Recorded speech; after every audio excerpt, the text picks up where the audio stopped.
Alors,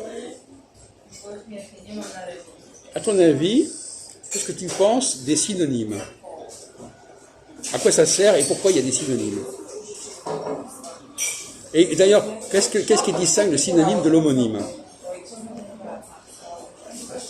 Les synonymes, ça dépend des langues. Il y a des langues qui n'ont une langue simplifiée n'a pas de synonyme. C'est une langue simple, on peut construire des langues simples qui où chaque mot a son sens, et il n'y a pas de synonyme. Déjà, s'il y a des synonymes, il y a des nuances entre les synonymes. Ça veut dire qu'on peut employer l'un ou l'autre mot, il y a des nuances entre les deux. Par exemple, second ou deuxième, est-ce que c'est synonyme? Non, mais si c'est synonyme, mais enfin, ça peut l'être, ça peut pas l'être. Bon. Et homonyme, en anglais, par exemple, il y a beaucoup de synonymes en anglais? Je sais pas si tu connais l'anglais, d'ailleurs. il y a surtout les homonymes. La question intéressante, c'est les homonymes. Ah bon? Alors parle-nous des homonymes, puisque ça t'inspire. Les homonymes, c'est encore plus compliqué que les synonymes. C'est la même orthographe, et puis deux choses différentes. Bon, tu penses à quoi? Tu as une idée là-dessus? L'eau, par exemple, Oui. tu as la lettre O et puis tu as l'O EAU. C'est pas la même orthographe. Mais c'est homonyme. Ah ben, c'est homophone. Homophone, oui, c'est homophone. Oui, il y a homophone, et puis, oui, la même orthographe, ça, oui, d'accord, oui, non, mais homonyme, c'est la même orthographe. Oui. Il y a un tas de mots qui ont la même orthographe, il faut en chercher dans toutes les langues. Alors, qu'est-ce qui est mieux? Si, il y a un exemple. Foi, la foi. Alors, avec le mot foi, il y a un tas d'homonymes avec des sens qui n'ont rien à voir. Oui. Alors, justement, le mot foi, je veux dire, là c'est bien choisi comme exemple par rapport à. Il y a la ville de Foix, par exemple. Oui. Avec un X. Alors, il y a avoir les foies. C'est plutôt FOIE. Avoir la foi, c'est FOI. Oui, bon. Alors, Et par exemple, bon, c'est pas les véritables enjeux. Normalement, s'il y a des synonymes, c'est parce qu'à un certain moment, on a cru que ces mots avaient des applications différentes. Et on a perdu, on ne sait plus à quoi ça correspond. Donc ça devient des synonymes. Et au départ, c'était pas censé vouloir dire la même chose. Les gens ne sont pas idiots. On va pas être deux mots pour dire la même chose. Mais quand on croit que c'est deux choses différentes, et après on a oublié quelles étaient ces différences, ça devient des synonymes. Alors en ce qui concerne les homonymes, il y a un problème là. Par exemple, si je te dis je mange et je mangerai, est-ce que c'est un homonyme?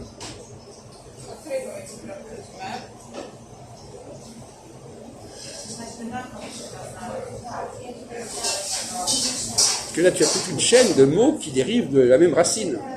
oui, alors c'est ce qu'on appelle la sémantique et la biologie. Donc il y a un sens qui est le même, mais comme il y a deux morphèmes qui suivent.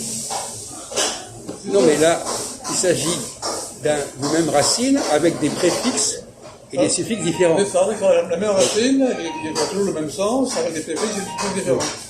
Et ça permet de faire des variations autour du même mot. Oui. C'est ça qui est sémantiquement intéressant. Mais des variations codifiées quand même. Hein? Des variations codifiées. Oui. Comme si je dis j'apprends, c'est un homonyme de je comprends, par exemple. Ou je surprends. Et c'est pas généralement la définition qu'on donne de l'homonyme.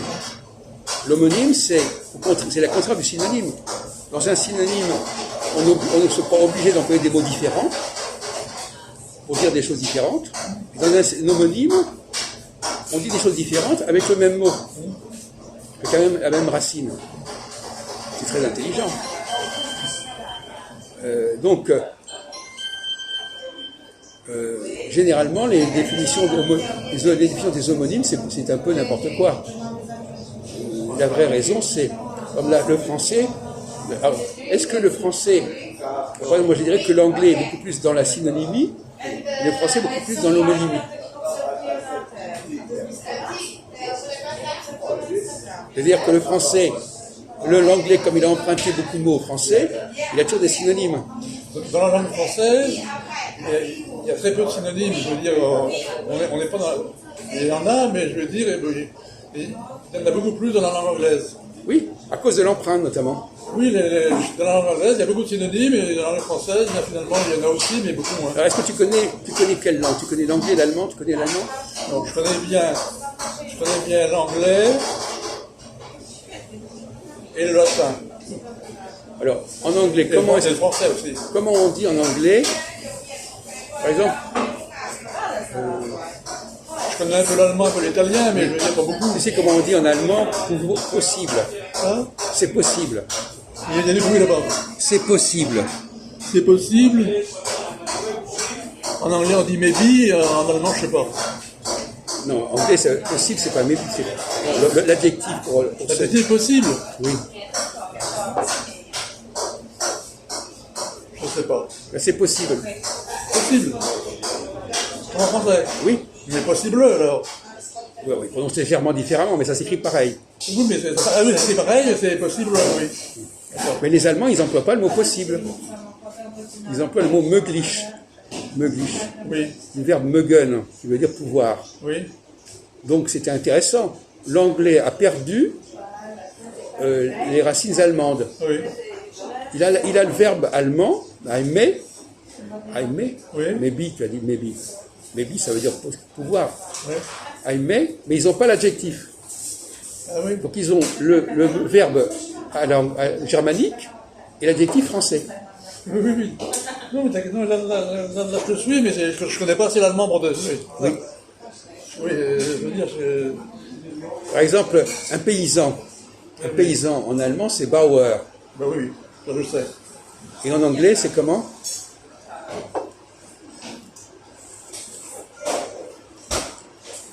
Le paon? Non. Ça, je déchèque. Non, c'est peasant. Alors, le vocabulaire des échecs est très intéressant. Alors, allons-y. Le Bauer, le pion, hein, non? Ah, on dit Bauer, d'accord. Bauer, Le paysan. Paon, non. Bauer, paysan. Ça donne en français le pion. Le pion. Oui. Et en anglais, le paon. Paon, oui. D'accord. Mais Bauer, ça veut dire aussi le paysan. En allemand. En allemand. Voilà. Mais là encore, l'anglais n'a pas le mot Bauer. Ouais. Il ignore totalement ce mot germanique Bauer. Ouais. Et il a un mot français à la place. Il y a un mot français. Il emploie un mot français en anglais. Et c'est quoi? Peasant. Peasant. Oui. Donc, comment est-ce que tu qualifies, au niveau du diagnostic pathologique, une langue qui est dans la situation de l'anglais? Quel est son problème? Quel est le problème de l'anglais? C'est un pitching. Oui. C'est un mélange. Oui. Mais c'est surtout... Il mélange les langues. Voilà. Alors justement, est-ce que tu peux imaginer quels pourraient être les rapports entre le français et l'anglais au niveau mondial, comme deux langues majeures? Comment elles pourraient se compléter? D'abord, la syntaxe du français, c'est le latin, alors que les langues germaniques ont une autre syntaxe. Les langues germaniques n'ont pas la syntaxe des langues latines. Sauf que l'anglais, Sauf qu'il y a des emprunts. a une syntaxe très proche du français. Donc, alors, les Anglais ont des emprunts, les Allemands aussi, il y a des emprunts entre les langues, mais fondamentalement, les syntaxes sont différentes. Oui. Mais en quoi, quelle est la complémentarité entre le français et l'anglais? Parce que le problème va se poser. L'anglais est une langue mondiale, Oui. et le français est une langue qui a eu une certaine importance à une époque, qui est moins importante aujourd'hui sur le plan des locuteurs. Il y a plus de gens aujourd'hui qui parlent l'anglais que le français. Oui. Mais comment est-ce que ça pourrait s'organiser, cette relation?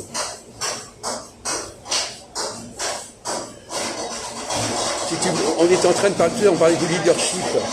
Le leadership, c'est de proposer des solutions. Oui, alors ce qui peut être intéressant, qu'est-ce qu'il peut y avoir comme Yalta, c'est une langue charnière, c'est une langue intermédiaire. C'est-à-dire le français est une langue intermédiaire entre les langues fortement latines et les langues germaniques. Oui. C'est-à-dire par rapport à l'italien, si tu prends l'italien, l'espagnol, le roumain, le catalan, tout ça, sont des langues fortement latines, alors que le français est assez langue latine, mais moins. Alors justement, et ça fait transition avec, ça fait vraiment transition avec un l'anglais. exemple où le français est plus une langue germanique qu'une langue latine. Est-ce que tu connais un exemple que tu dis que tu ne connais pas l'allemand? Le français est une langue latine. Oui, mais en quoi est-ce qu'il est moins latin que l'allemand, que l'espagnol, par exemple? L'espagnol est plus latin que le... Pourquoi? Justement, qu'est-ce qui fait que le français est moins latin? Qu'est-ce qui manque au français pour être une langue vraiment latine? Tu connais l'espagnol ou l'italien? Je connais un peu l'italien. Bon, qu'est-ce qui distingue la formation d'une phrase, qu'est-ce qui distingue le français de l'italien dans sa conception des mots, etc. Par exemple, comment on dit beau en italien? Beau et belle. Bella? Oui, bella. Et bello, non? Oui. Bello, bella? Eh ben, en français, on dit pas ça. On dit beau, belle? Oui, ben, c'est pas pareil. Ah oui. Donc, qu'est-ce qui s'est passé entre le français et l'italien à ce niveau-là? Pourquoi le français ne dit pas bella? Donc, pour la femme. Par exemple, grand. Bon. Le français a une façon de traiter le... Grand et grand. Donc, par exemple, comment on dit en allemand petit?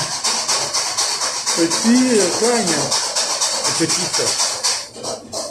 Kleine? Kleine. Kleine, oui. Donc, on ajoute un E. Klein et kleine. Comment on dit petit? Alors, comment on dit en français petit et petit? Petit et petite. Ah ben, on ajoute un E aussi. Oui. Donc, on fait comme les Allemands. Oui, mais sauf que les Allemands ils disent le E, nous on ne le dit pas. Oui, mais au niveau d'écriture, c'est pareil. C'est pareil. Donc, on suit le modèle allemand et pas le modèle espagnol. Ah ouais. Parce que nous, on n'emploie pas des O et des A à tout bout de champ. Eh oui. Oui, c'est un modèle différent. Oui, c'est là, quand tu disais un truc juste, mais tu ne savais pas expliquer pourquoi. Tu me dis que c'était une langue intermédiaire, mais tu ne nous as pas dit qu'est-ce qu'il y avait de non latin ou de plus germanique en français. Alors, C'était une intuition comme ça, mais tu n'avais pas. Par rapport au latin, les Espagnols ont gardé des terminaisons latines en dos, par exemple, avec le S à la fin. Oui. Et en italien, ça a disparu. Exact. Donc, d'une langue latine à l'autre, ça peut être différent. Oui. Alors, le français a gardé le S latin, mais il ne le prononce pas en finale. Il ne le prononce pas. Sauf s'il y a des liaisons. Eh oui. Sauf alors que les Espagnols, ils l'ont gardé pour le prononcer. Et les Anglais, comment ils font? Voilà un bon exemple. Les Anglais, les Allemands, est-ce qu'ils mettent des S au pluriel? Non. Et les Anglais? Si. Alors? Non, il y a des emprunts. Donc, ils ont emprunté au français, finalement. Pourquoi ils se mettent des S partout, les Anglais, quand ils veulent du pluriel? Ils ont emprunté au français, pas au latin. Non, mais le latin, ils connaissent italien, ça. pas aux Italiens, quoi. Comment? Pas aux Italiens. Non, l'italien n'a pas de S. C'est ça. Nous, on en a, et les Anglais aussi. Oui. Par le français. Oui.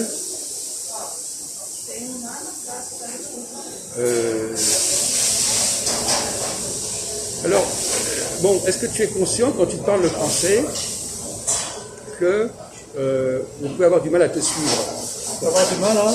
À te suivre quand on n'est pas vraiment habitué au français, qu'est-ce qui fait qu'on peut avoir du mal à suivre un français qui parle? Quand un Parisien parle, qu'est-ce qui fait que l'étranger, ou celui qui a appris un peu le français, pourquoi il est perdu?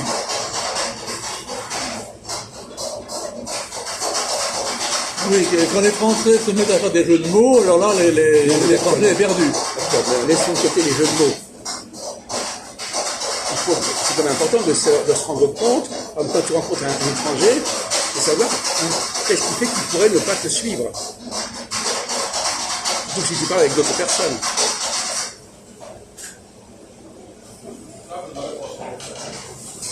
Par exemple,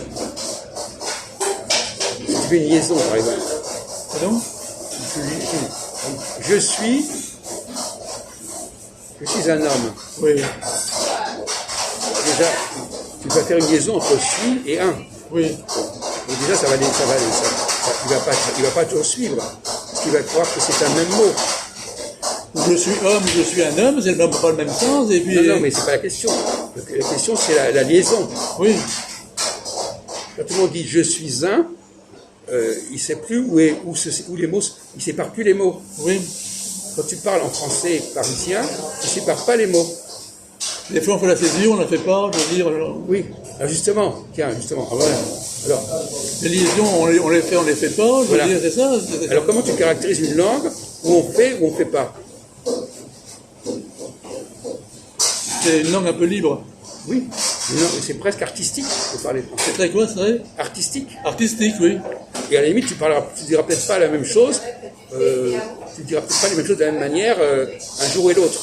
Oui, la langue française est artistique, oui. Oui. Oui. Voilà. Elle donne une grande liberté d'interprétation. Oui. Et il faut être capable d'apprécier l'autre. Ah oui. L'autre ne va pas te parler de manière standard. Ah ouais.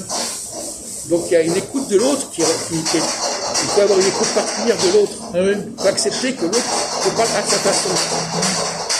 Dans notre langue, c'est standardisé davantage. La langue française n'est pas standardisée. Et même pour l'orthographe, il y a de la langue française est standardisée. À l'oral, elle n'est pas standardisée. À l'oral. Parce qu'à l'écrit, ça ne pose pas de problème. Les mots sont bien séparés. Ah oui. Et donc, c'est une qualité remarquable. Ah oui. Une qualité artistique. Ah oui. Donc le français, je ne dirais pas, c'est un art musical. Oui. Parce que de même que quand tu joues une partition, tu peux la jouer de façon diverse. Ah oui. Il n'y a pas une façon rigide de jouer une sonate de Beethoven. Oui. Tu peux varier à chaque instant. Ah oui. Le rythme, la liaison, etc. Donc, revient à ma question, qui est un petit peu vicieuse. Comment pourrait-on imaginer le positionnement du français par rapport à l'anglais à l'avenir dans le monde? Est-ce que le français a une supériorité sur l'anglais ou inversement, etc. Moi, ce que je vois, c'est que l'anglais est une langue commerciale. Oui, bien. Alors que le français n'est pas une langue commerciale. Non, mais c'est une différence importante. Oui, mais c'est peut-être pas lié à la langue elle-même. Hein? C'est peut-être pas lié à la langue. Ça peut être lié à la culture. C'est lié à la culture. Oui, c'est pas pareil. C'est lié à la culture. Oui, non, mais l'anglais est une langue plus accessible que le français. D'accord? Plus accessible que le français. Plus accessible? Oui, je viens de le dire. On peut se comprendre plus facilement en anglais qu'en français, puisqu'on a cette dimension musicale de liberté qu'on n'a pas en anglais. Je viens de le dire il y a 3 minutes. Oui, alors. Ça veut dire que c'est une langue plus populaire. L'anglais est plus accessible, plus à la portée des gens que le français. Là, d'accord. Donc le français est une langue élitique. Élitiste, oui. Donc ça avance, langue élitiste, oui. Voilà. Et donc finalement, on pourrait imaginer de dire que voilà, dans le monde, l'élite parle le français et le peuple parle l'anglais. Oui. Oui, si on veut. C'est ça que je voulais te faire dire. Là. C'est la langue du vulgum pecus, des gens qui n'ont pas la capacité d'écouter pleinement et de comprendre pleinement ce qu'on dit les autres. Il faut qu'ils fassent de l'anglais. Ah oui. S'ils sont plus intelligents, il faut qu'ils fassent du français.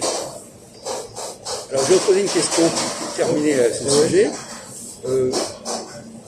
Est-ce que une langue qui est compliquée, comme le français, est-ce qu'elle développe plus l'intelligence qu'une langue simple? Oui. Donc, qu'est-ce que ça veut dire en pratique? Le petit français, il reçoit une formation différente du petit anglais au niveau de la langue?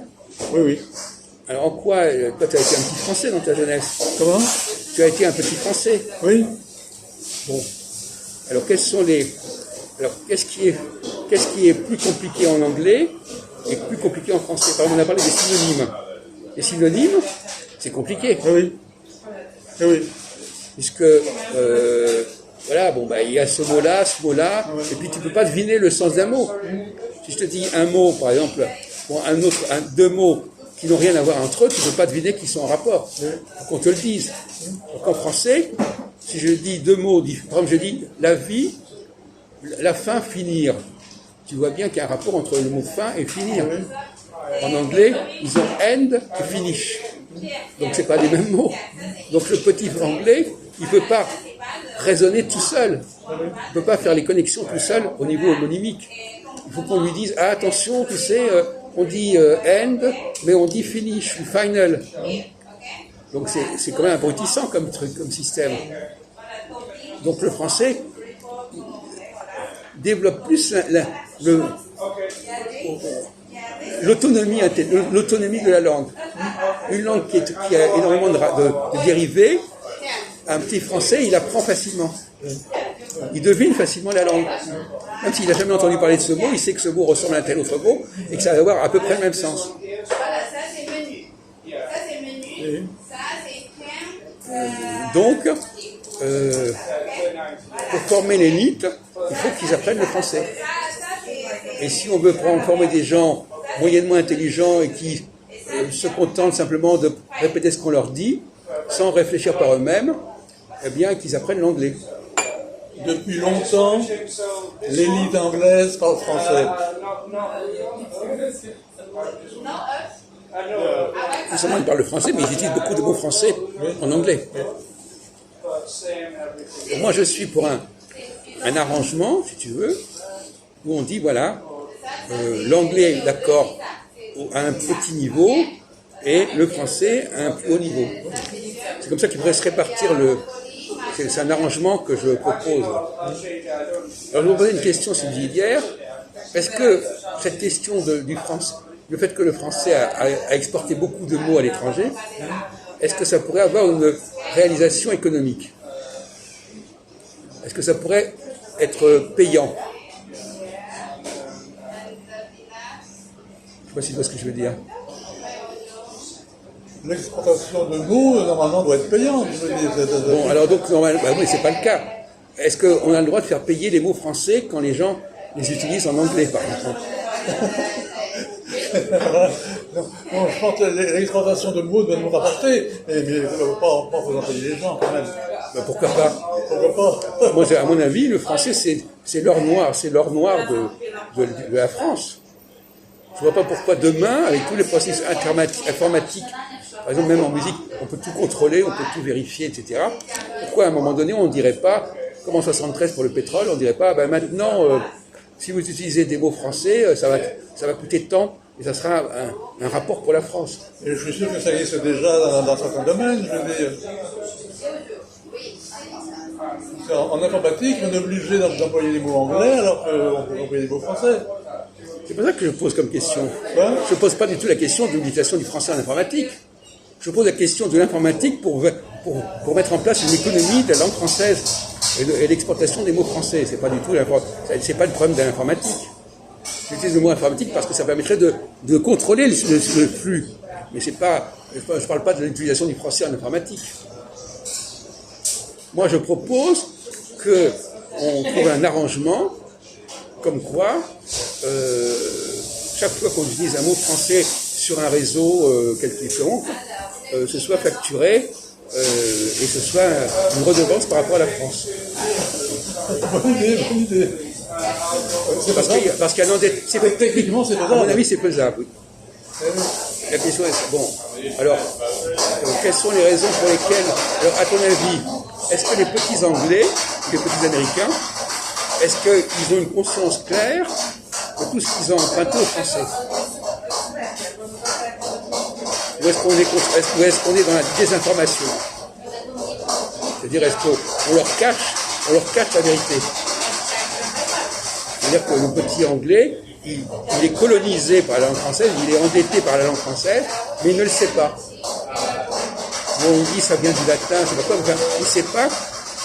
On essaie de minimiser la dépendance par rapport au français. Alors, il y a une chose qui est connue depuis très longtemps, c'est que la langue française est précise. Si on veut préciser les choses, la langue française est meilleure que l'anglais. Notamment les traités en droit, tout ça. Je veux dire, alors que si on cherche l'ambiguïté, avec l'anglais, c'est facile. Oui, mais ça, c'est difficile à prouver. L'ambiguïté diplomatique, c'est plus facile en anglais qu'en français. Non, mais ça a été c'était simplement une pratique qui était admise. C'était une pratique admise. Mais je ne pense pas qu'on puisse le démontrer linguistiquement. Les Français sont plutôt... On ne peut pas prouver que le français est une langue plus précise que l'anglais. Plus précise que l'anglais. Non. C'est pas facile à démontrer, ça. À moins que c'est des exemples précis en tête. Mais moi, il y a des arguments qui sont importants, mais d'autres arguments, on va te rire au nez.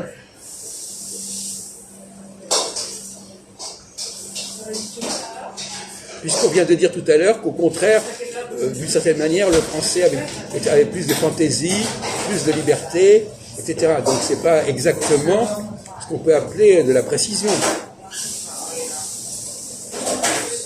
Il faut voir les diplomates, c'est comment les diplomates français préfèrent leur langue. Non, mais il y avait une pratique jusqu'au traité de Versailles. Le français était la langue des traités internationaux. Oui. Mais c'était pas forcément lié à la langue elle-même. C'était la tradition. Oui, c'était pas lié à la vertu de la langue française. C'est ça qui est important. Oui. Par contre, dire que les traités internationaux, c'est fait pour l'élite, alors là on pourrait discuter là-dessus, mais il faut faire attention de ne pas dire n'importe quoi. Oui. Parce que ça se retourne contre toi.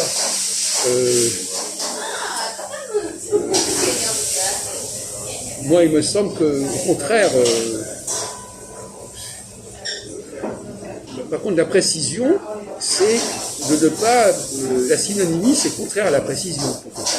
Voilà. La synonymie, Oui. contraire à la précision, mais en même temps, pour quelqu'un, c'est plus facile. C'est plus facile.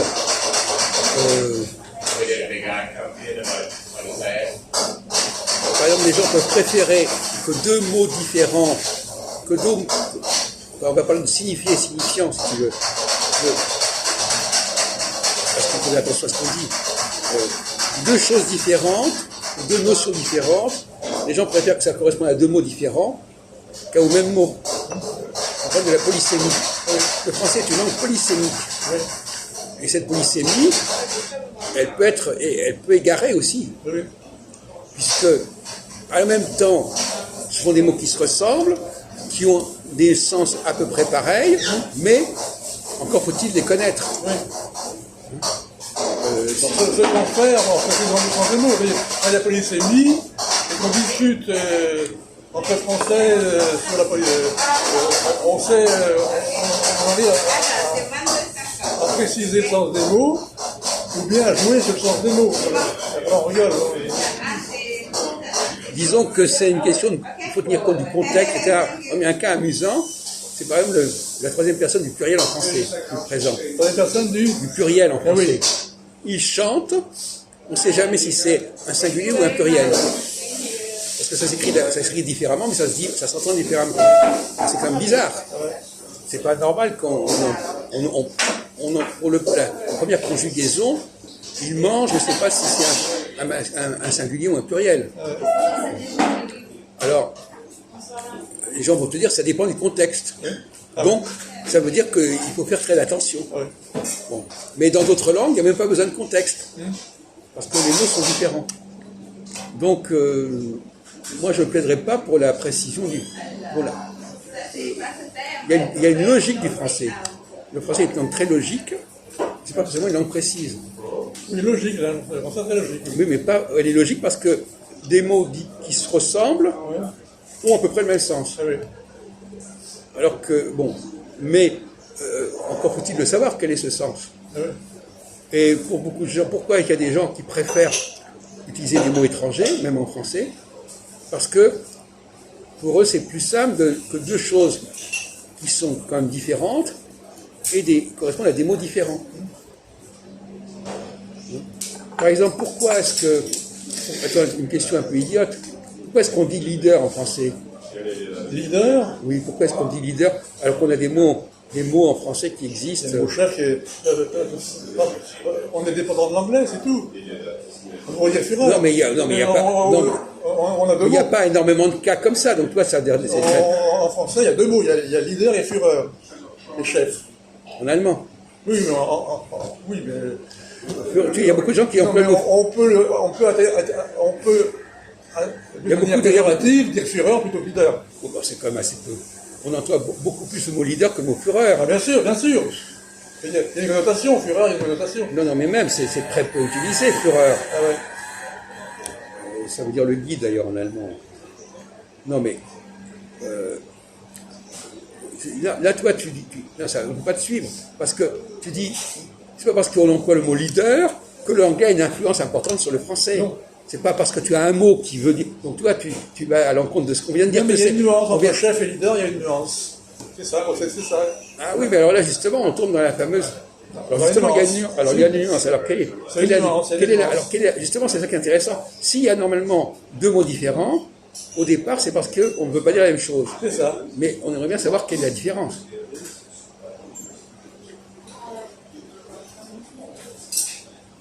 Moi, je n'ai pas trouvé la différence. Si, la différence, c'est leader, c'est leadership. Alors chef, c'est... Non, mais... Chef, c'est chef.